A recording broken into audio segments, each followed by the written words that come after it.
इस वीडियो में हम लोग जानेंगे चैप्टर 6 के बारे में और ये चैप्टर बताएगा रूरल डेवलपमेंट्स के बारे में, यानी कि गांव या गांव जैसा एरिया का विकास कैसे होगा उसके बारे में। इस चैप्टर को पढ़ने के बाद या मेरे समझाने के बाद आपको ये समझ में आएगा कि रूरल डेवलपमेंट क्या होता है और इसके साथ मेजर इश्यूज़ क्या क्या हैं, क्या क्या रूरल डेवलपमेंट में आता है, कैसे लोगों का जीवन यापन वहाँ पे होता है, गवर्नमेंट क्या कर रही है, इन सब चीज़ों के बारे में आपको समझ में आएगा। फिर आप ये जानोगे कि रूरल एरियाज़ का डेवलपमेंट कैसे होता है और इसमें भारत का डेवलपमेंट कैसे किया जा सकता है। उसके बाद रूरल एरियाज़ में यानी कि गांव वाले एरियाज़ में क्रेडिट यानी कि जो पैसा दिया जाता है, बैंक वगैरह जो होते हैं, वो कैसे काम करता है और मार्केटिंग सिस्टम वहाँ पर कैसे काम करता है। उसके बाद आप ये जान सकोगे कि गांव वाले एरियाज़ में जो लोग प्रोडक्शन करते हैं, जैसे कि खेती हो गया, अलग अलग टाइप का प्रोडक्शन वो किस तरह से किया जा सकता है और उसका क्या इम्पोर्टेंस होगा कि हम लोग अलग अलग प्रोडक्शन करें रूरल एरियाज़ में। और आखिर में आप ये जानोगे कि ऑर्गेनिक फार्मिंग क्या होता है और ऑर्गेनिक फार्मिंग का सस्टेनेबल डेवलपमेंट में क्या महत्वपूर्ण भूमिका है। ठीक है, उससे पहले यहाँ पर एक कोट दिया हुआ है। कोट है आपका थिरुवल्लुवर के द्वारा और वो बोलते हैं कि only the tillers of the soil live by the rights, the rest form their train out and eat only the bread of dependence. यानी कि जो खेती करते हैं, जो जोतेदार होते हैं भूमि का, वही उनके पास ही राइट होता है, ये अधिकार होता है। बाकी सब जैसे हम और आप जो कि खेती नहीं करते हो, वो बस क्या करते हैं, वहाँ पर आते हैं और वो खाना खाते हैं किसका, जो लोग खेती करते हैं उनका। ठीक है, तो इस बात से आपको समझ में आ गया होगा कि रूरल डेवलपमेंट या रूरल एग्रीकल्चर कितना ज़्यादा महत्वपूर्ण है। हम सब जानते हैं महात्मा गांधी के बारे में। महात्मा गांधी जी कहा करते थे कि भारत का डेवलपमेंट तभी होगा जब भारत के गांव का डेवलपमेंट होगा। ठीक है, वो कहते थे कि जो भारत का असली प्रोग्रेस है वो इस बात से देखा जाएगा कि जो भारत के गांव है वो कितना प्रोग्रेस कर सके। ये नहीं कि भारत का इंडस्ट्रियल एरियाज़ या इंडस्ट्रियल अर्बन डेवलपमेंट कितना ज़्यादा डेवलप किया, बल्कि इस बात से देखा जाना चाहिए कि भारत का जो गांव है, भारत का जो विलेजेस है, वो कितना ज़्यादा डेवलप कर चुका है। आपको तो शायद पता ही होगा कि भारत में लगभग 66% यानी कि हर 100 में से लगभग, अब तो शायद कम हो गया होगा, तो लगभग 100 में से 60% लोग, 100 में से 60 लोग जो है वो गांव में रहते हैं। ठीक है, बाकी सारे शहर में रहते हैं। और जो लोग गांव में रहते हैं उनमें क्या समानताएं होती हैं, वो मोस्टली एग्रीकल्चर में काम करते हैं। ठीक है, वो मोस्टली पुअर होते हैं। ठीक है, वो मोस्टली गरीब होते हैं और वो जो है सो मोस्टली गांव में उनको उतना ज़्यादा सुविधाएं नहीं मिल पाता है। तो इसी बात से उठता है कि हम लोगों को रूरल एरियाज़ को डेवलप करना चाहिए, गांव वाले एरियाज़ को डेवलप करना चाहिए। अब रूरल डेवलपमेंट क्या होता है, तो ये एक कम्प्रीहेंसिव टर्म है, यानी कि ये एक मिला जुला हुआ टर्म है। इसमें बहुत सारे कंपोनेंट्स आते हैं, जैसे कि सबसे पहला तो ये कि जो वहाँ पे लोग रहते हैं उनका ह्यूमन डेवलपमेंट या फिर ह्यूमन रिसोर्स का डेवलपमेंट करना। जैसे कि जो लोग अनपढ़ हैं उनको पढ़ाना, लिटरेसी कराना। खास करके जो महिलाएं हैं जिनको कि साइन करने नहीं आता है, जिनको पढ़ाई लिखाई करने ना आता हो, उनको पढ़ाई लिखाई कराना। जो गांव के नौजवान हैं उनको पढ़ाना, उनका स्किल डेवलपमेंट करना। स्किल डेवलपमेंट कराया जाएगा तभी ना वो अच्छा से पैसा वैसा कमा पाएंगे, नौकरी वगैरह कर पाएंगे। साथ ही साथ जो गांव में लोग रहते हैं उनका हेल्थ पे ध्यान देना, यानी कि वहाँ पर हॉस्पिटल वगैरह लगाना या प्राइमरी हेल्थ सेंटर्स लगाना, लोगों को हेल्थ के बारे में जागरूक कराना, शौचालय बनवाना। ठीक है, सैनिटेशन के बारे में बताना। उसके बाद लैंड रिफॉर्म में क्या आता है, तो जो एरिया जहाँ पर अच्छा खासा उत्पादन नहीं होता हो क्रॉप्स का, वहाँ पे उत्पादन कराना। उसके बाद जो कहीं कहीं पर ज़मींदार का सबसे ज़्यादा बोलबाला रहता है, तो उस एरिया में ज़मींदार लोगों का खेत होता है और जो टीलर्स होते हैं जो खेती करते हैं वो बस आ करके वहाँ खेती करके चले जाते हैं। इस तरह से वो उस जो प्रक्रिया है, वो जो खराब व्यवस्था था उसको तोड़ना, उसको ठीक करना। ठीक है, उसके बाद जो एरिया जहाँ पर प्रोडक्शन होता है, जैसे कि तालाब हो गया, नदी हो गया, उसको डेवलप करना।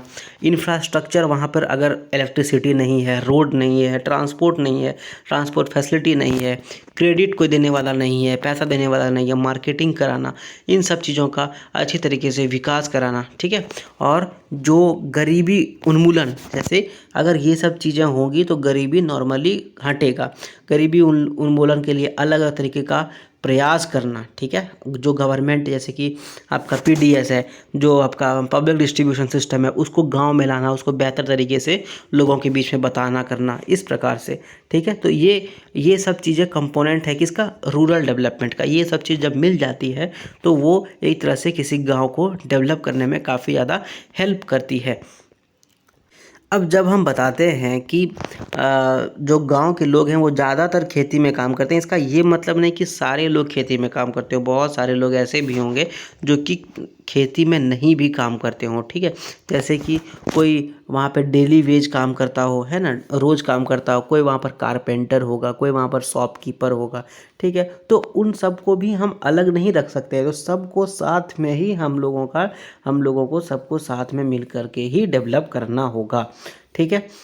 जब हम लोग पहले वाले चैप्टर्स में पढ़ रहे थे तो हम लोग जाने कि जो एग्रीकल्चर सेक्टर है उसका जीडीपी पे, ग्रॉस डोमेस्टिक प्रोडक्ट पे बहुत ज़्यादा प्रभाव अब नहीं पड़ रहा है और उसका जो शेयर है वो गिरते जा रहा है, ठीक है। जैसे कि 1950s में अगर हम बात करें तो उसका शेयर बहुत ज़्यादा था, 50% के आसपास था। अब ये गिर करके 10% के आसपास हो गया है, ठीक है। तो ये क्या हो रहा है, जो जीडीपी में प्रोडक्शन है एग्रीकल्चर का वो बढ़ तो रहा है, लेकिन जीडीपी में परसेंटेज के हिसाब से नहीं बढ़ रहा है।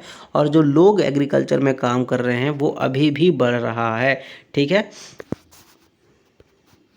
और एक चिंता का बात क्या है कि 1991 से जब रिफॉर्म्स हुआ था, हम लोग पढ़ चुके हैं रिफॉर्म्स के बारे में। तो 1991 से लेके 2012 तक जो एग्रीकल्चर है वो डिसलिरेट कर गया, यानी कि वो कम डेवलप कर रहा है। और वो एक तरह से डेवलप ही नहीं कर रहा है, वो -3% के हिसाब से डेवलप कर रहा है, यानी कि वो घटते जा रहा है उसका, ठीक है। वो डेवलप ही नहीं कर रहा है। उसके बाद उसका जो ग्रॉस वैल्यू एडेड है वो भी बहुत कम हो गया है और वो 1% के आसपास है, ठीक है। मतलब कि जो आप चीज़ें ऐड कर रहे हो, ठीक है, जो आप वैल्यू दे रहे हो वो बहुत ज़्यादा कम हो गया है, वो 1% के हिसाब से ही मात्र बढ़ रहा है। तो इन सब चीज़ों को ध्यान में रखना पड़ेगा। ये स्कॉलर्स जो है वो बोलते हैं कि इसका कारण है, कारण क्या है कि अभी भी गांव में आप जा कर के देखो तो शहर के मुकाबले काफ़ी कम इंफ्रास्ट्रक्चर है। वहाँ पर लोग बहुत ज़्यादा बेरोजगार हैं अगर आप शहर के मुकाबले देखोगे तो, ठीक है। वहाँ पर सर्विस सेक्टर उतना ज़्यादा डेवलप नहीं किया है। वहाँ पर कैजुअलाइजेशन ऑफ एम्प्लॉयमेंट हो चुका है। अब आप, मेरा एक आपसे क्वेश्चन है, आप बताओ, मैंने आपको बता चुका हूँ पहले भी कि कैजुअलाइजेशन ऑफ एम्प्लॉयमेंट क्या होता है, और अगर आप नहीं जानते हो तो आप गूगल कर सकते हो, ठीक है। तो कैजुअलाइजेशन ऑफ एम्प्लॉयमेंट क्या होता है ये मुझे आप बताओ, ठीक है। तो रूरल डेवलपमेंट में कैजुअलाइजेशन ऑफ एम्प्लॉयमेंट काफ़ी ज़्यादा बढ़ गया है, ठीक है। इस कारण से वहाँ का जो है वो एग्रीकल्चर वाला सेक्टर बहुत ज़्यादा डेवलप नहीं कर पा रहा है, ठीक है।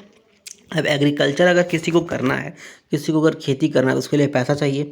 पैसा कहाँ खर्चा होगा, इरिगेशन में खर्चा होगा, सीड्स को लाने में खर्चा होगा, ठीक है, और लेबर्स लगाने में भी खर्चा होगा। तो उसके लिए जो गरीब आदमी है उनको चाहिए क्रेडिट। क्रेडिट यानी कि उधारी। तो उधारी का क्या सिस्टम है ये अब हम लोग जानते हैं। तो जैसे हम आपको बताएं कि किसी भी व्यक्ति को काम करने के लिए, खास करके एग्रीकल्चर में, वहाँ पे आपको फर्टिलाइजर्स लाना होगा, सीड्स में खर्चा होगा, लोग जो काम करेंगे उस पर खर्चा होगा। तो इसलिए आपको चाहिए क्रेडिट, ठीक है। जब हम लोग, भारत जब आज़ाद हुआ तब यहाँ पर ज़मींदार लोग जो हैं वो क्रेडिट देते थे छोटे और मंझोले किसान को, ठीक है। और जब वो क्रेडिट देते थे, जब वो लोन देते थे तो वो लोन जो है वो काफ़ी ज़्यादा इंटरेस्ट में दिया जाता था। और जब इंटरेस्ट नहीं दे पाता था वो आपका छोटे और मंझोले किसान, तो उन लोगों को काम करना पड़ता था मनी लेंडर्स के पास, यानी कि ज़मींदारों के पास। तो ये एक तरह का डेब्ट ट्रैप था, यानी कि एक तरह से उधारी वाला एक तरह से जंजाल था जो छोटे और मंझोले किसान को अपने साथ रखना पड़ता था। और वो एक तरह से बॉन्डेड लेबर के रूप में काम करते थे ज़मींदारों का। लेकिन 1969 के बाद सोशल बैंकिंग आया और रूरल क्रेडिट को, यानी कि गांव में जो उधारी दिया जाता है या गांव में जो कर्जा दिया जाता है, उसको चेंज करने का प्रयास किया गया।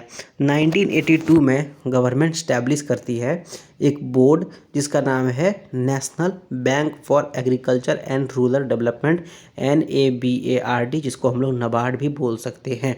ठीक है, ये क्या करता है, जितने भी गांव वाले एरियाज़ है वहाँ पर जो फाइनेंसिंग सिस्टम है, यानी कि पैसे लेन देन का जो सिस्टम है उसको मॉनिटर करता है। ठीक है, जब ग्रीन रिवॉल्यूशन हुआ तो ग्रीन रिवॉल्यूशन होने के साथ ही जो छोटे किसान भी हैं अब वो भी क्या करते हैं, कर्जा लेते हैं, ताकि वो अपनी जगह पर या अपनी ज़मीन पर या अपने खेत पर वो सीड्स को लगा सकें और क्रॉप जो है वो ले सकें। ठीक है, और उसका प्रोडक्शन जो है वो ले सकें। तो ये तो नाबार्ड हो गया। नाबार्ड के साथ साथ गवर्नमेंट और भी कुछ अलग अलग एजेंसीज़ के साथ में काम कर रही है या उसको इस्टेब्लिश कर रही है, जैसे कि कॉमर्शियल बैंक्स हो गया, यानी कि जो प्राइवेट टाइप का बैंक देखते हो या आप SBI देखते हो, पंजाब नेशनल बैंक देखते हो, ये सब हो गया। रीजनल रूरल बैंक हो गया, जिसको कि हम लोग RRB बोलते हैं। फिर अगर आप गौर करोगे तो आप देखोगे कोऑपरेटिव बैंक भी होता है, और ख़ास करके वो राज्य सरकारों द्वारा भी कभी कभी नहीं, मोस्टली राज्य सरकार के द्वारा भी वो स्टैब्लिश किया जाता है। ठीक है, अब ये सब स्टैब्लिश क्यों किया गया, तो इन लोगों का मेन काम है कि जो कर्जा जब दिया जाएगा ना, तो जो इंटरेस्ट रेट है, जो ज़मींदार मान लेते हैं कि 10% इंटरेस्ट पे देता था, तो ये बैंक वाले उसको 7% या 8% इंटरेस्ट रेट पर कर्जा देंगे। ठीक है, तो इन सब के साथ साथ आपका सेल्फ हेल्प ग्रुप भी है। सेल्फ हेल्प ग्रुप तो आप शायद जानते ही होंगे कि महिलाएं जो है वो, खास करके महिलाएं, ऐसा नहीं है, गारंटी नहीं है कि बस महिलाएं ही, खास करके महिलाएं वो क्या करती है, ग्रुप बना लेती है, और उस ग्रुप में वो लोग क्या करते हैं, डायरेक्ट मतलब हर सप्ताह या हर दिन या हर सप्ताह या हर महीने कुछ अमाउंट को वो जमा करते जाते हैं। किसी एक बैंक में उनका अकाउंट होता है उसके बाद, और जब ये अपना पैसा डालते रहते हैं, फिर किसी एक मेंबर को अगर पैसा चाहिए, यानी कि उधारी चाहिए, तो वो इस ग्रुप में पैसा मांग लेते हैं, और फिर SHG वाले जो है सो मतलब जो उनका ग्रुप होता है वो ग्रुप जो है सो पैसा उनको दे देता है। ठीक है, खास करके ये मिलता है स्मॉल इंस्टॉलमेंट में, और एक बहुत ही रीजनेबल इंटरेस्ट रेट में, यानी बहुत कम इंटरेस्ट रेट में। ठीक है, 2019 का मई के तक में करीबन 6 करोड़ औरत लोग भारत में 54 लाख सेल्फ हेल्प ग्रुप का मेंबर थी, और लगभग यहाँ पर 10 से 15 हज़ार हर SHG में जमा था पैसा, और लगभग 2.5 लाख रुपया पर सेल्फ हेल्प ग्रुप में कम्युनिटी इन्वेस्टमेंट सपोर्ट फंड के तौर पे जमा था। ठीक है, इन टाइप का जो प्रोग्राम्स होता है, जो ऐसा ऑर्गेनाइजेशन होता है, इसको बोलते हैं माइक्रो क्रेडिट प्रोग्राम। ठीक है, क्या बोलते हैं, माइक्रो क्रेडिट प्रोग्राम्स। अब आप सोच रहे हो कि जो औरत है वो किस लिए उधारी लेते हैं या किस लिए कर्जा लेते हैं, तो ये औरत नॉर्मली कुछ, अगर मान लेते हैं कि कुछ फैमिली में हो गया, या किसी प्रोडक्शन या कोई अपना इंडस्ट्री खोलना चाहता है, या कोई खेती में लगाना चाहता है, तो इसलिए ये पैसा SHG से ले सकते हैं। ठीक है, आप ये पढ़ सकते हो, मैं बताऊं उससे बेहतर आप पढ़ लेना कि पुअर वुमेन्स बैंक, ये बहुत अच्छा एक केस स्टडी है जो कि आपका केरला में हुआ था। और आप देखो यहाँ से कि सेल्फ हेल्प ग्रुप कितना ज़्यादा काम कर सकता है, खास करके गांव वाले एरियाज़ में। ठीक है, अब हम लोग रूरल बैंकिंग के बारे में जान गए। ठीक है, अब हम लोग देखते हैं कि ये कितना काम किया है, या कितना ये, इसका क्या मतलब अभी तक निकाला जा सकता है, क्या समरी निकाला जा सकता है। ठीक है, तो अगर हम बात करें तो इसका पॉजिटिव इफ़ेक्ट तो हुआ है, खास करके कि रूरल एरियाज़ में, जहाँ पर लोग फार्म में काम करते हो, जहाँ पर लोग खेती करते हो, और वहाँ पर भी जगह ये अपना पॉजिटिव इफ़ेक्ट लाया है, जहाँ पर लोग खेती में काम नहीं करते हो, लोगों के एम्प्लॉयमेंट में ये काम दिया है। ठीक है, ग्रीन रिवॉल्यूशन जब से आया है तब से ये काफ़ी ज़्यादा ज़रूरी बन गया है लोगों के लिए, खास करके आपका जो किसान है उनके लिए। ठीक है, जो पहले होता था क्या, सुखाड़, यानी कि आपका सूखा जिसको बोलते हैं, सुखाड़ तो काफ़ी ज़्यादा ठेठ हिंदी हो गया, पर सूखा जिसको बोलते हैं, फेमाइंस, तो फेमिन्स जो है उस टाइम होता था, और ये अब नहीं होता है। खास करके क्यों नहीं होता है, क्योंकि लोगों के पास पैसा है, वो अपने खेत में काफ़ी ज़्यादा सुविधा के साथ अब खेती कर सकते हैं, और उसका फसल भी देखने को मिलता है। ठीक है, अगर हम बात करें तो एग्रीकल्चर लोन में आपका कमर्शियल बैंक भी है। ठीक है, पर साथ ही साथ गवर्नमेंट वाले बैंक भी हैं। लेकिन गवर्नमेंट वाले बैंक में जो एग्रीकल्चर लोन दिया जाता है वो बहुत कम रिकवर होता है, यानी कि जो लोन है वो ले तो लेते हैं छोटे या मंझोले फार्मर्स, लेकिन उसको अदा नहीं कर पाते हैं या उसको फिर से घुमा के वापस नहीं कर पाते। अब मेरा एक क्वेश्चन, और यहाँ तक कि एनसीईआरटी का भी एक क्वेश्चन है कि फार्मर्स लोग लोन दे क्यों नहीं पाते हैं, ठीक है। क्या वो ज़बरदस्ती लोन नहीं देते हैं या कुछ और रीज़न हो सकता है? आप कमेंट सेक्शन में इसका आंसर दे सकते हो, ठीक है। देखो, आंसर देना, जो मैं पूछता हूँ ना उसका आंसर देना, इससे मेरा फ़ायदा कुछ नहीं है, बस मेरा भी कुछ फ़ायदा है ऐसा नहीं है, बट आपका ज़्यादा फ़ायदा है। आपका इससे दिमाग खुलेगा, ठीक है, सोचने का शक्ति बढ़ेगा। मेरा भी ऐसे फ़ायदा है। तो चूंकि जो फार्मर्स थे वो लोन नहीं दे पा रहे थे, तो इस प्रकार से जो रूरल बैंकिंग सिस्टम था वो थोड़ा सा बैक सीट ले लिया था, यानी उस पर इतना ज़्यादा इफेक्ट नहीं, उसको इतना ज़्यादा प्रमोट नहीं किया गया था। लेकिन जब से बीजेपी गवर्नमेंट बनी है तब से एक जनधन योजना नाम का एक योजना स्टार्ट किया गया। इसमें क्या किया गया, लोगों को 1 लाख रुपया का एक्सीडेंट का इंश्योरेंस, एक्सीडेंटल इंश्योरेंस मिलने लगा, और 10,000 रुपया का उनका सोशल सिक्योरिटी गवर्नमेंट के द्वारा दिया जाने लगा।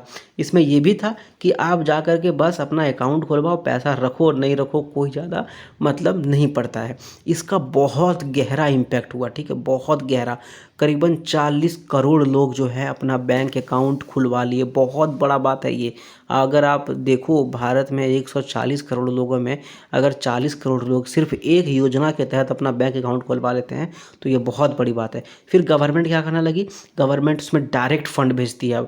अब आप देखो, जो भी गवर्नमेंट का फंड होता है वो डायरेक्ट बैंक अकाउंट में चला जाता है। इससे कितना सुविधा हो गया है ना। अब आप खुद ही सोचो कितना सुविधा हो गया, ठीक है।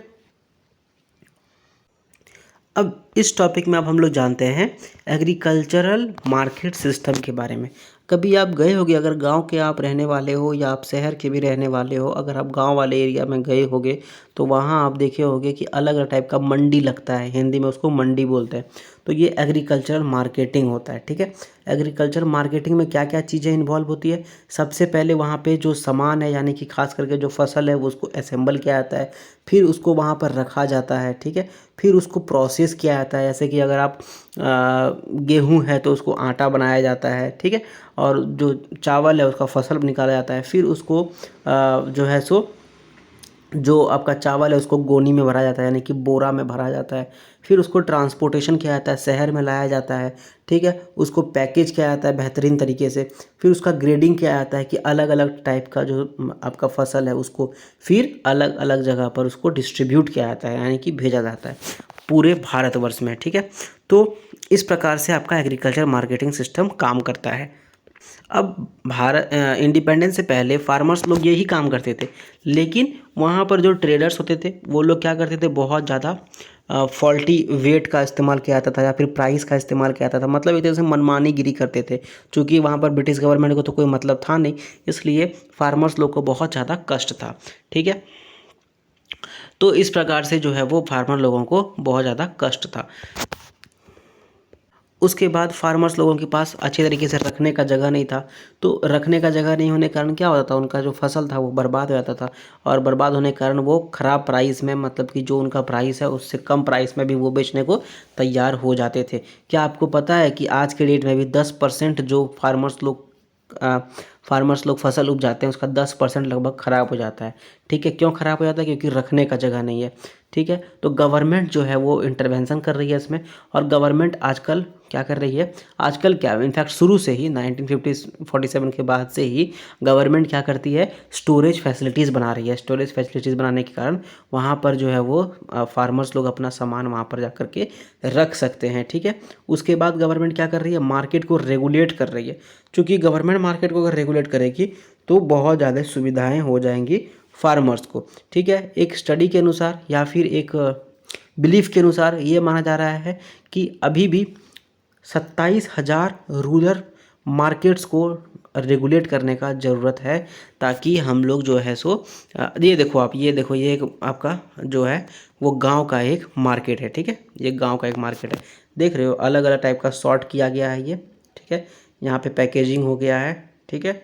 ये देखो, ये स्टोरेज है, यहाँ पर असेंबल करके रखा गया है। तो इस प्रकार से उसके बाद दूसरा कंपोनेंट होता है कि फिजिकल इंफ्रास्ट्रक्चर लगाया जाए। फिजिकल इंफ्रास्ट्रक्चर में क्या होगा, तो स्टोरेज फैसिलिटीज़ आएगा। स्टोरेज फैसिलिटीज़ आने के बाद रोड्स बनाया जाए, गोडाउंस बनाया जाए, कोल्ड स्टोरेज रखा जाए, और इन सब चीज़ों के कारण जो है फार्मर्स को बहुत ज़्यादा लाभ होगा, साथ ही साथ जो उनका फसल है वो भी ख़राब नहीं होगा। ठीक है, आज के डेट में उतना ज़्यादा फैसिलिटीज़ उन लोगों के पास नहीं है। उसके बाद कोऑपरेटिव मार्केटिंग हो। कोऑपरेटिव मार्केटिंग का यानी मतलब कि सब कोई मिल करके मार्केट चलाए, किसी एक का मनमानी उसमें ना हो, मोनोपोली उसमें ना हो। और तीसरा होगा कि जो फार्मर्स का प्रोडक्ट है उसका फेयर प्राइस भी मिले, यानी कि ऐसा नहीं कि अगर टमाटर का बहुत ज़्यादा उपजा हो गया तो टमाटर फेंका जा रहा है 5 रुपये किलो, 1 रुपये किलो, ऐसा नहीं, एक फेयर प्राइस मिलना चाहिए। ठीक है, आप जानते ही हो कि गुजरात में जो है सो गुजरात में जो है आपका मिल्क वाला जो था आनंद, ठीक है, मिल्क वाला जो कोऑपरेटिव था वो कितना ज़्यादा सक्सेसफुल हो गया। तो उसी बेसिस पे हम लोग यहाँ पर मार्केट का भी कोऑपरेटिव बना सकते हैं। चौथा एलिमेंट होगा कि गवर्नमेंट जो है पॉलिसी इंस्ट्रूमेंट लाए, खास करके जैसे कि minimum support price, MSP. MSP में क्या होता है, जो भी फसल का दाम होगा ना उससे ज़्यादा उसका लगभग 1.5 या 2 गुना जो है फार्मर्स को मिलेगा ही मिलेगा कम से कम। ठीक है, उसके बाद जो ज़्यादा बफर स्टॉक जो हो गया खास करके वीट और राइस का, उसको देख रेख जो है गवर्नमेंट अपने हाथ में ले ले। और ख़ास करके गवर्नमेंट अपने हाथ में ले ले फूड कॉर्पोरेशन ऑफ इंडिया के तहत। ठीक है, यानी कि फूड कॉर्पोरेशन ऑफ इंडिया उसका देख रेख करे, और जो फूड ग्रेस ज़्यादा हो गया या शुगर ज़्यादा हो गया है उसको लोगों तक भेजे, यानी कि जो गरीब लोग हैं उनको वहाँ पर दे। फॉर एग्जांपल अगर बिहार में या फिर आप महाराष्ट्र में ज़्यादा शुगर हो गया तो गवर्नमेंट एफसीआई के द्वारा गोडाउन में रखेगी उसको, और फिर वो है जो है बिहार में भेज देगी जहाँ पर बहुत ज़्यादा गरीब लोग रहते हैं, और वहाँ पर शुगर का पब्लिक डिस्ट्रीब्यूशन सिस्टम के तहत जो है डिस्ट्रीब्यूशन हो जाए शुगर का। ठीक है, इस प्रकार से, तो इस प्रकार से गवर्नमेंट अगर इंटरवेंशन करेगी तो ये बहुत अच्छा रहेगा, खास करके एग्रीकल्चरल मार्केट्स के लिए। ठीक है, तो कुछ कुछ स्कॉलर्स तो ये भी बोलते हैं कि जो एग्रीकल्चर का कमर्शलाइजेशन हुआ है, यानी कि जो पैसे मिलते हैं एग्रीकल्चर प्रोडक्ट्स बेचने का, तो उसके लिए काफ़ी ज़्यादा स्कोप है फार्मर्स के पास कि वो ज़्यादा इनकम कमा सके, बशर्ते गवर्नमेंट उनको पूरा चीज़ प्रोवाइड करे, इंफ्रास्ट्रक्चर प्रोवाइड करे, और जो चीज़ मैंने बताया उनको वो चीज़ प्रोवाइड करना चाहिए। आजकल देखो आप, अलग अलग टाइप का अल्टरनेट मार्केट भी निकल रहा है, खास करके कोऑपरेटिव निकल रहा है। ठीक है, जैसे कि पंजाब, हरियाणा, राजस्थान में अपनी मंडी हो गया, पुणे में हदसपर मंडी हो गया, उसके बाद तेलंगाना, आंध्र प्रदेश में रायथू बाज़ार है, आपका तमिलनाडु में उजावर संडी है, इस प्रकार से। ठीक है, तो नेशनल और इंटरनेशनल चेन में, फास्ट फूड चेन में ये सब काफ़ी ज़्यादा क्या कर रहे हैं, कॉन्ट्रैक्ट ले रहे हैं। जैसे कि मान लो कि आप किसी फूड चेन वाले कंपनी, जैसे कि लेस हो गया, तो लेस में वो बोलेंगे कि ठीक है आप जो है हमको आलू उपजा के दो, मैं आपको पैसा दूंगा। तो इस प्रकार से वो बोला ठीक है कितना चाहिए आलू, तो लेस वाले बोले कि हमको 15 मिलियन टन चाहिए, सॉरी 15 टन चाहिए।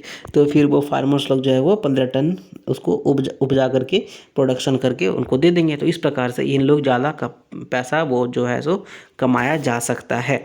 ठीक है, अब इसी बेसिस पे तो आपको पता है कि शायद अगर आप पढ़ते होगे या आप अगर जानते होगे तो 2020 में क्या हुआ, इंडियन पार्लियामेंट फार्म बिल को पास किए। फार्म बिल पास होने के बाद बहुत ज़्यादा हंगामा हुआ और फिर उसको वापस ले लिया गया गवर्नमेंट के द्वारा। आप मुझे ये बताओ कमेंट में कि फार्म बिल जो आया था, 3 फार्म बिल्स 2020-2021 के आसपास आया था, 2020 में आया था, तो वो क्या सही था क्या गलत था, आपको क्या लगता है, आप किस साइड में हो, आप उसका आंसर कमेंट सेक्शन में दे सकते हो। तो अब हम लोग प्रोडक्शन पे आ गए हैं, देखो मार्केट से अब हम लोग प्रोडक्शन में आ गए हैं। तो अब हम लोग बात करेंगे कि कैसे जो रूरल एरियाज़ है, जो गांव है, तो गांव में सिर्फ ये थोड़ी है कि बस खेती करो खेती करो, खेती करने के साथ और भी चीज़ें हो सकती है।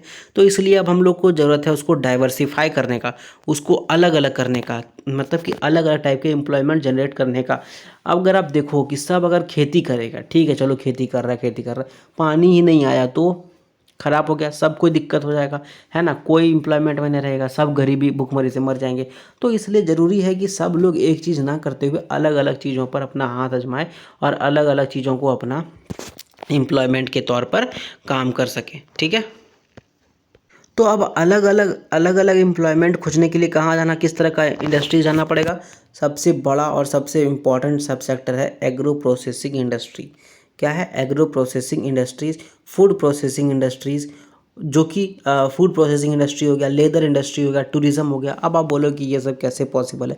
देखो जैसे हिमाचल प्रदेश वाला एरिया है, वहाँ पर जो गांव है वहाँ पर लोग अगर खेती कर रहे हैं तो वहाँ पे टूरिज़्म भी तो हो सकता है, वहाँ पे लोग जा कर के घूम भी तो सकते हैं, ठीक है। तो टूरिज़्म सेक्टर इम्प्रूव हो जाएगा, ठीक है। उसके बाद अगर आप देखो वहाँ पर लेदर इंडस्ट्रीज़, खास करके कानपुर वाले बेल्ट में बहुत ज़्यादा लेदर इंडस्ट्री है, ठीक है। तो लेदर इंडस्ट्री डेवलप किया जा सकता है। लेकिन ये सब चीज़ अभी उतना ज़्यादा डेवलप नहीं किया गया है। क्यों नहीं डेवलप किया गया है? क्योंकि वहाँ पर इंफ्रास्ट्रक्चर नहीं है। गवर्नमेंट वैसे बना रही है आजकल इंफ्रास्ट्रक्चर, खास करके देखो आप हिमाचल वाले एरियाज़ में, वहाँ पर रोड है, हर जगह नहीं है। इसलिए चूँकि रोड नहीं है इसलिए वहाँ पर टूरिज़्म नहीं डेवलप कर चुका है, नहीं कर पाया है। अगर आप देखो तो चूँकि ज़्यादा जो चीज़ें हैं जिससे लेदर बनती है वो आपका एनिमल्स नहीं है, तो लेदर इंडस्ट्री नहीं बन रहा है। इंडस्ट्री में पैसा नहीं, कोई नहीं लगाना चाह रहा है, इसलिए इंडस्ट्री वहाँ पे नहीं बन रहा है, ठीक है। तो इंफ्रास्ट्रक्चर नहीं है। फूड प्रोसेसिंग इंडस्ट्री अगर लेस और जो कमर्शियलाइजेशन अगर हो जाए, अगर प्राइवेट सेक्टर आने लगे तो फूड प्रोसेसिंग इंडस्ट्रीज भी भारत में बन सकती है। लेकिन उसके लिए अभी इंफ्रास्ट्रक्चर नहीं है। तो ये मतलब सब कुछ मिलजुल करके इंफ्रास्ट्रक्चर पर आ जाता है। दूसरा इंपॉर्टेंट चीज़ आता है एनिमल हस्बेंड्री। तो एग्रीकल्चर के अलावा लोग जो है सो अपने पास अलग अलग टाइप का जानवर भी रखना पसंद करते हैं। खास करके अगर आप देखो 2019 में अगर हम बात करें, अगर 100 लोग हैं, ठीक है, 100 फैमिलीज़ हैं, इनफैक्ट लोग नहीं, 100 अगर फैमिली है रूरल एरियाज़ में, तो एक फैमिली के पास होगा सूअर, ठीक है। अब सूअर का क्या काम, तो सूअर का मीट बनता होगा, ठीक है। 61 फैमिली जो है मुर्गा पालन करती है, मुर्गा क्या करेगा, उसका भी मीट बनेगा। फिर 22% जो है कैटल्स बफेलोज रखती है, उसका दूध जो है बेचा जाता होगा। 16% सीप और गोट रखता है, सीप का वुल निकलेगा, गोट का जो है सो मटन निकलेगा, उसका दूध भी बिकता है। तो इस प्रकार से, ठीक है। तो ये जो है लाइव स्टॉक सेक्टर काफ़ी ज़्यादा अल्टरनेट लाइवलीहुड ऑप्शन देता है, अल्टरनेट रोजगार देता है करीबन 70 मिलियन यानी कि 7 करोड़ फैमिलीज़ को, ठीक है। 7 करोड़ फैमिलीज़ को ये अलग अलग टाइप का अल्टरनेट जो है वो एम्प्लॉयमेंट अपॉर्चुनिटीज़ देता है। अगर आप मुर्गा का बात करो तो मुर्गा से आप अंडा भी निकालो, अंडा भी खा सकते हो, ठीक है। 2019 में करीबन 303 मिलियन कैटल था। सोचो 303 यानी कि 30 करोड़ गाय और गाय के बछड़े थे भारत में, कितना ज़्यादा था, है ना। उसके बाद 11 करोड़ जो है यहाँ पर भैंस था। सोचो कितना ज़्यादा दूध का प्रोडक्शन हुआ होगा, ठीक है। तो इसी प्रकार से 1951 से 2016 के बीच में मिल्क का प्रोडक्शन 10 गुना बढ़ गया। सोचो कितना ज़्यादा हम लोग तरक्की कर लिए, है ना। ऑपरेशन फ्लड के बारे में तो आप जानते होंगे। ऑपरेशन फ्लड यानी कि दूध का जो फसल है उसको, दूध का जो प्रोडक्शन है उसको बढ़ाना, ठीक है। आप जानते होंगे अमूल वाला, है ना, अमूल का एक एग्जांपल है।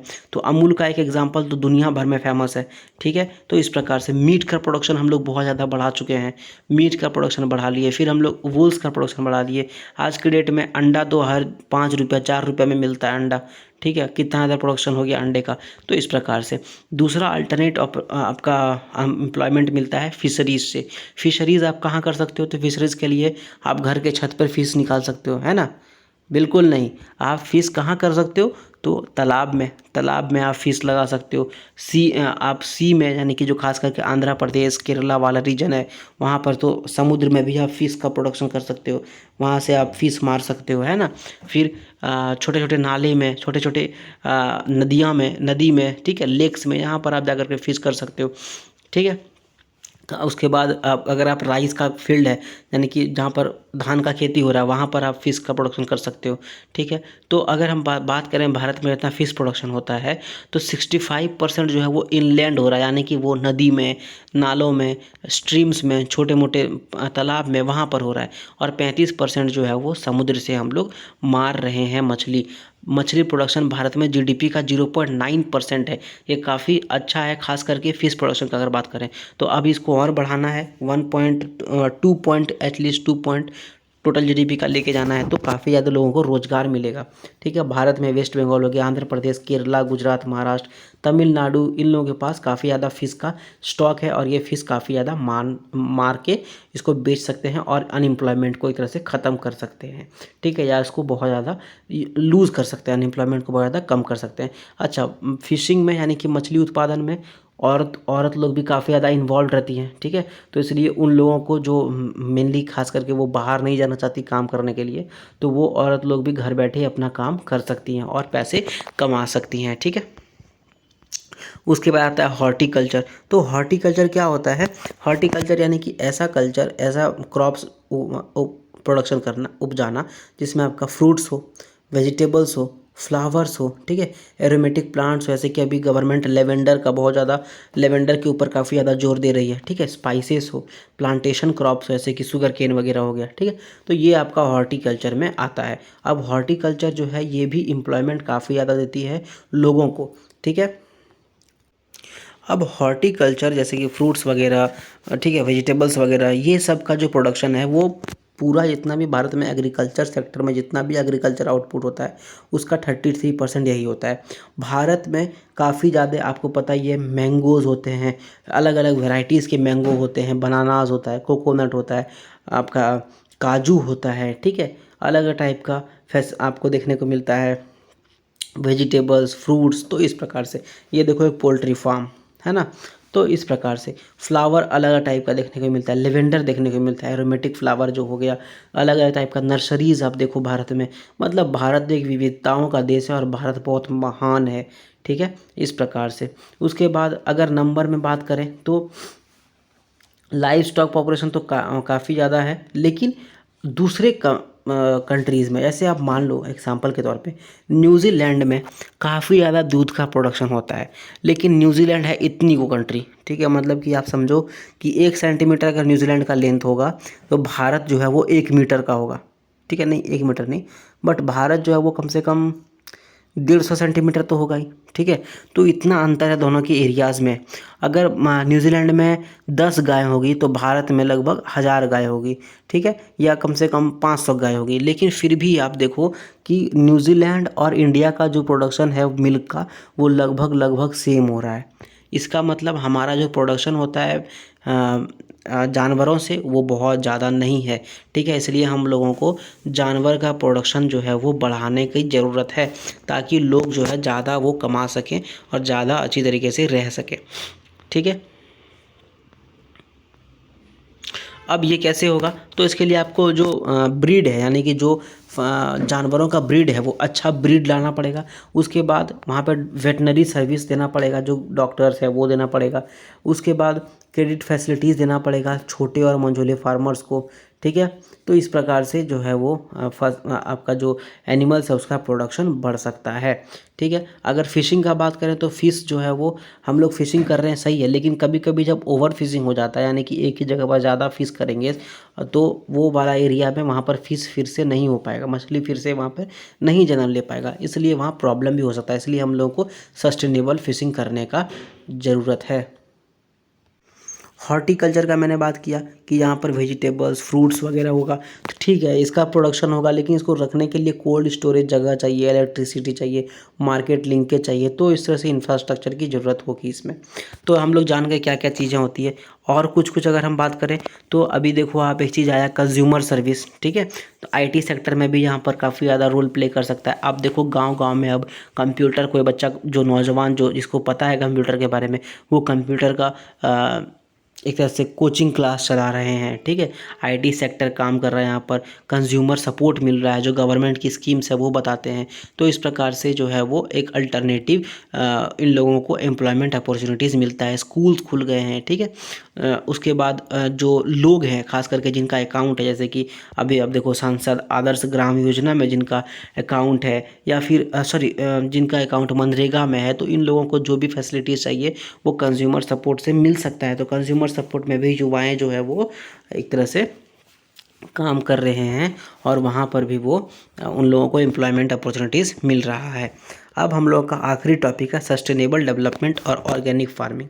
सस्टेनेबल डेवलपमेंट ये होता है एक ऐसा डेवलपमेंट जिसमें जितना भी चीज़ है, मान लेते हैं कि इतना चीज़ होगा अगर, तो हम लोग इतना चीज़ ही यूज़ करें कि हमारे जो आने वाले बच्चे हैं वो भी इन चीज़ों का इस्तेमाल कर सकें, या फिर वो बच्चे भी उतना चीज़ों का इस्तेमाल कर सकें जितना हम लोगों ने किया है। एग्जाम्पल के तौर पे अगर हम लोग मछली सब खा जाएंगे मतलब 10 साल में 20 साल में, तो हमारे आने वाले बच्चे वो मछली को नहीं खा सकेंगे। तो ये सस्टेनेबल डेवलपमेंट नहीं हुआ। हम लोगों को उतना ही मछली खाना चाहिए जितना रिप्रोडक्शन करके वो मछलियाँ फिर से हो जाए, ठीक है, वो होगा सस्टेनेबल डेवलपमेंट। ठीक है, अब ऑर्गेनिक फार्मिंग का अगर हम बात करें तो ऑर्गेनिक फार्मिंग ये होता है, उसमें एक तरह से फर्टिलाइजर्स, पेस्टिसाइड्स, इंसेक्टिसाइड ये सब चीज़ों का इस्तेमाल नहीं होता है, बल्कि वो नेचुरल चीज़ों पे काम करती है। जैसे कि गोबर, गोबर हो गया, गोबर पे जो है वो मैन्योर के तौर पे इस्तेमाल किया जाता है। ठीक है, उसके बाद अगर आप देखो तो वहाँ पे हाँ जो है वो मशीन का इस्तेमाल नहीं किया जाता ऑर्गेनिक फार्मिंग में। तो इस प्रकार से ऑर्गेनिक फार्मिंग को एक तरह से इकोलॉजिकल बैलेंस बनाने के लिए बहुत ज़्यादा इंपॉर्टेंट चीज़ माना जाता है, और ये ऑल ओवर द वर्ल्ड चल रहा है। अगर आप कन्वेंशनल फार्मिंग में देखोगे, एग्रीकल्चर में देखोगे, तो यहाँ पर इंसेक्टिसाइड, फर्टिलाइजर्स, बहुत सारी चीज़ें इस्तेमाल किया जाता है। ठीक है, पेस्टिसाइड इस्तेमाल किया जाता है, और हम लोग का जो बूम बूम करके मतलब देखते हैं ना हम लोग कि जो फसल है वो बहुत ज़्यादा बढ़ जाता है। लेकिन ऑर्गेनिक फार्मिंग में क्या होगा, ऑर्गेनिक फार्मिंग में इकोलॉजिकल बैलेंस डिस्टर्ब नहीं होगा। ठीक है, हम लोग पेस्टिसाइड इस्तेमाल नहीं करेंगे, इंसेक्टिसाइड इस्तेमाल नहीं करेंगे, इसलिए ये इकोलॉजिकली बहुत सही होता है। ऑर्गेनिक फूड आप देखो यहाँ पर, ठीक है, ऑर्गेनिक फूड जो है वो पूरा दुनिया भर में अब पॉपुलैरिटी उसका बढ़े जा रहा है। ठीक है, ऑर्गेनिक फूड को जो है ग्रीन स्टेटस मिलता है, और वो सुपरमार्केट में बिकता है और ग्रीन स्टेटस के साथ में। ठीक है, और ऑर्गेनिक फूड को हायर प्राइस मिलता है, करीबन जितना, जैसे कि मान लो 1 किलो बैंगन को आपको 10 रुपये में मिलेगा, तो ऑर्गेनिक जो बैंगन होगा वो 15 रुपया या 20 रुपया में आपको मिलेगा। क्यों? क्योंकि वो आपके लिए सही है, वो इकोलॉजी के लिए सही है, वो इन्वायरमेंट के लिए सही है। ठीक है, अब ऑर्गेनिक फार्मिंग का क्या क्या बेनिफिट है, तो ऑर्गेनिक फार्मिंग का तो आप शायद पहला बेनिफिट जान ही गए होंगे कि ये जो कन्वेंशनल एग्रीकल्चर होता है, जिसमें HYB seeds, chemical fertiliser, pesticide use होता है, जिसके कारण कि इन्वायरमेंट ख़राब हो सकता है, इकोलॉजी ख़राब हो सकता है, वो ऑर्गेनिक फार्मिंग में नहीं होता है। ठीक है, ऑर्गेनिक फार्मिंग में एक्सपोर्ट होता है, इससे एक्सपोर्ट होने से इनकम जो है वो जनरेट होता है, और ऑर्गेनिकली जो ग्रोन क्रॉप्स है वो भी आजकल बहुत ज़्यादा बढ़े जा रहा है। ठीक है, स्टडीज़ बताती हैं कि ऑर्गेनिकली जो फूड बनता है उसका केमिकल फार्मिंग से जो फूड निकाला जाता है, जो जिसमें हम लोग पेस्टिसाइड वगैरह यूज़ करते हैं, उससे ज़्यादा न्यूट्रिशनल वैल्यू होता है, यानी कि वो ज़्यादा न्यूट्रिशन देता है, वो ज़्यादा पौष्टिक होता है। ठीक है, चूँकि ऑर्गेनिक फार्मिंग में ज़्यादा मशीन वगैरह यूज़ नहीं होता है, इसलिए वो इनऑर्गेनिक फार्मिंग से उसमें ज़्यादा लोग इस्तेमाल करते हैं। और चूँकि आप जानते हो भारत में तो काफ़ी लोग हैं, तो इसलिए भारत में जो है सो ये एक अच्छा प्रोपोनेंट मिल सकता है, यानी कि ये एक अच्छा चीज़ मिल सकता है जिसके ऊपर भारत काम कर सकता है। ऑर्गेनिक फार्मिंग को हम लोग को और बढ़ाना चाहिए, और हम लोग को उसका एक तरह से एडवर्टाइजमेंट करना चाहिए, लोगों के बीच में पहुंचाना चाहिए, और हम लोग को ट्राई करना चाहिए कि ऑर्गेनिक फार्मिंग यानी कि ऑर्गेनिक प्रोडक्ट का जो प्राइस है वो थोड़ा कम हो सके। ठीक है, हालांकि ऑर्गेनिक फार्मिंग में सब बेनिफिट नहीं है, कुछ प्रॉब्लम भी है। प्रॉब्लम खास करके ये है कि ऑर्गेनिक फार्मिंग का जो सेल्फ लाइफ है, यानी कि वो कितने दिन तक सही रह सकता है। जैसे कि मान लेते हैं HYB सीड या पेस्टिसाइड, इंसेक्टिसाइड जो यूज़ करके हम लोग कन्वेंशनल फार्मिंग से निकाले प्रोडक्ट बैंगन, तो बैंगन अगर मान लेते हैं कि ब्रिंजल, तो अगर ब्रिंजल मान लेते हैं कि हमारा वो वाला 50 दिन तक रहता सही से, तो ऑर्गेनिक फार्मिंग वाला जो ब्रिंजल है वो मे बी 30 दिन या 40 दिन तक ही सही से रह पाएगा बिना सड़े हुए। ठीक है, इसलिए ऑर्गेनिक फार्मिंग जो है वो उसका सेल्फ लाइफ थोड़ा कम होता है। लेकिन ये एक बात तो एकदम सही है कि ऑर्गेनिक फार्मिंग करने से सस्टेनेबल डेवलपमेंट में बहुत ज़्यादा मदद मिलेगी, खास करके इंडिया भी इसको अच्छा चीज़ मानेगा। आप ये चीज़ पढ़ सकते हो, ऑर्गेनिकली बहुत अच्छा स्टोरी है, organically produced cotton in Maharashtra. ठीक है, पढ़ना चाहते हो तो स्क्रीनशॉट लो या बुक खोलो और पढ़ लो। ठीक है, मैं इसको समझाने वाला नहीं हूँ। तो कंक्लूजन में यही बात करेंगे कि हम लोग जाने कि रूरल डेवलपमेंट क्या होता है, रूरल डेवलपमेंट का क्या क्या प्रोपोनेंट्स होता है, हम लोग जाने कैसे लोगों को एम्प्लॉयमेंट मिल सकता है, अलग अलग एम्प्लॉयमेंट का क्या क्या जरिया है, और हम लोग जाने कि गवर्नमेंट क्या क्या कर रही है। अच्छा, एक मेरा आपसे एक ये निवेदन है, या एक मेरा आपसे ये क्वेश्चन रहेगा कि आप जाओ rural.nic.in पर जाओ, और वहाँ पर देखो कि गवर्नमेंट क्या क्या कर रही है रूरल एरियाज़ में डेवलपमेंट के लिए, या रूरल एरियाज़ में लोगों को एम्प्लॉयमेंट देने के लिए, ठीक है। आप जाओगे, आपको अच्छा लगेगा। ये रहा आपका वेबसाइट, क्या है, RURAL.NIC.in। वहाँ पे जाओ और मुझे 5 ऐसे योजनाओं के नाम बताओ जो गवर्नमेंट कर रही हो या जो गवर्नमेंट अभी चला रही हो। एंड इस वीडियो में बस इतना ही। एंड अगर आपको ये वीडियो आपको अच्छा लगा तो आप इसको लाइक करो, दोस्तों के साथ शेयर करो, कुछ भी पूछना है बताना तो कमेंट करो, चैनल को सब्सक्राइब करो। And thank you very much.